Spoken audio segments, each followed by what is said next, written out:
Assalamualaikum warahmatullahi wabarakatuh. Perkenalkan, nama saya Wildal Aluf, NIM 20110501014 dari kelas Perbankan Syariah 1. Ini saya akan memberikan sedikit tanggapan saya serta kesimpulan mengenai materi yang telah dibahas oleh dosen kita, Bapak Abdul Wadud Nafis, tentang perhitungan pendapatan nasional. Langsung saja, sebelum masuk ke pembahasan tentang perhitungan pendapatan nasional, saya akan terlebih dahulu menjelaskan tentang apa itu pendapatan nasional. Pendapatan nasional merupakan suatu nilai total output akhir suatu negara dari semua barang dan jasa yang diproduksi dalam jangka 1 tahun. Konsep pendapatan nasional terbagi menjadi 6. Yang pertama, terdapat produk domestik bruto atau GDP, yang kedua terdapat produk nasional bruto atau GNP, yang ketiga terdapat produk nasional neto atau NNP, yang keempat pendapatan nasional neto atau NNI, yang kelima pendapatan perseorangan atau PI, dan yang terakhir pendapatan yang siap dibelanjakan atau DI atau disposable income. Selanjutnya saya akan menjelaskan satu-satu tentang konsep pendapatan nasional tadi. Yang pertama, GDP, yakni jumlah produk baik barang maupun jasa yang dihasilkan oleh unit-unit produksi di dalam batas wilayah suatu negara selama 1 tahun. Nah, GDP memiliki rumus, yakni GDP sama dengan pendapatan masyarakat dalam negeri ditambah pendapatan masyarakat luar negeri. Selanjutnya GNP. GNP adalah nilai produk baik barang ataupun jasa yang dihasilkan oleh produk suatu negara selama 1 tahun. Nah, GNP memiliki rumus, yakni pendapatan WNI dalam negara ditambah pendapatan WNI luar negara dikurangi pendapatan asing dalam negara. Selanjutnya yang ketiga, yakni NNP. Produk nasional kotor atau GNP dikurangin penyusutan barang modal. Yang keempat, yakni NNI, suatu pendapatan yang dihitung menurut jumlah balas jasa yang diterima oleh masyarakat sebagai pemilik faktor produksi. Rumusnya adalah NNI sama dengan NNP min pajak tidak langsung.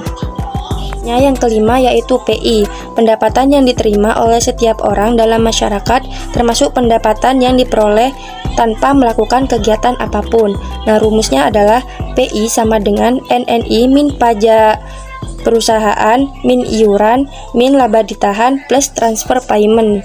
Terakhir, yakni disposable income atau DI, yaitu pendapatan yang siap dimanfaatkan untuk membeli barang dan jasa konsumsi dan selebihnya menjadi tabungan yang disalurkan menjadi investasi. Rumusnya DI sama dengan PI min pajak langsung. Materi selanjutnya, yakni manfaat perhitungan pendapatan nasional. Yang pertama, untuk mengetahui tingkat kemakmuran suatu negara. Yang kedua, untuk mengevaluasi kinerja perekonomian dalam skala tertentu. Yang ketiga, mengukur perubahan perekonomian suatu negara secara berbeda. Yang keempat, memudahkan dalam membandingkan kinerja ekonomi berbagai sektor. Kelima, sebagai indikator kualitas hidup masyarakat di suatu negara. Yang keenam, sebagai indikator perbandingan kinerja antar negara. Yang ketujuh, sebagai perbandingan kualitas standar hidup antar negara. Selanjutnya, sebagai perbandingan tingkat pertumbuhan ekonomi dari waktu-waktu. Dan yang terakhir, sebagai perbandingan pertumbuhan ekonomi suatu negara. Selanjutnya, terdapat 3 metode dalam perhitungan pendapatan nasional. Yang pertama, ada metode pendekatan nilai produksi, yang kedua ada metode pendekatan pendapatan, dan yang ketiga metode pendekatan pengeluaran. Yang pertama, metode pendekatan nilai produksi, yakni menjumlahkan barang atau jasa yang diproduksi oleh suatu usaha baik BUMN maupun UMKM dalam 1 tahun. Rumusnya adalah Y sama dengan harga barang ke-1 dikali jumlah jenis barang ke-1 ditambah harga barang kedua dikali jenis barang kedua, dan selanjutnya dan seterusnya. Yang kedua, metode pendekatan pendapatan, yakni jumlah pendapatan dari berbagai faktor produksi yang memberi sumbangan terhadap pasar produksi. Rumusnya Y sama dengan W plus I plus R plus P. Y sama dengan pendapatan nasional, W sama dengan WEK atau upah, I sama dengan sewa, R sama dengan sewa, I sama dengan bunga, dan P sama dengan profit atau keuntungan.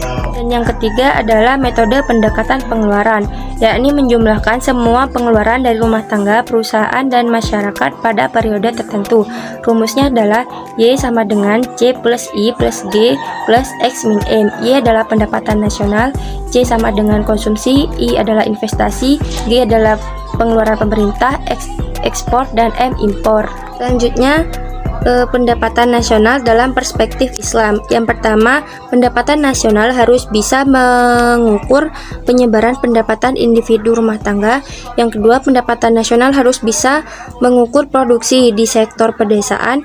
Yang ketiga, pendapatan nasional harus bisa mengukur kesejahteraan ekonomi Islam. Dan yang terakhir, perhitungan pendapatan nasional sebagai ukuran dari kesejahteraan sosial Islami melalui pendugaan nilai santunan antar saudara dan sedekah.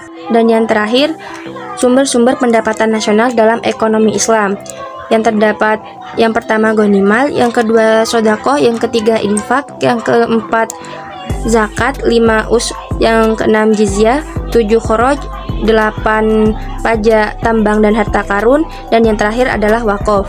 Sekian pembahasan dari saya. Terima kasih atas perhatiannya, kurang lebihnya mohon maaf. Wassalamualaikum warahmatullahi wabarakatuh.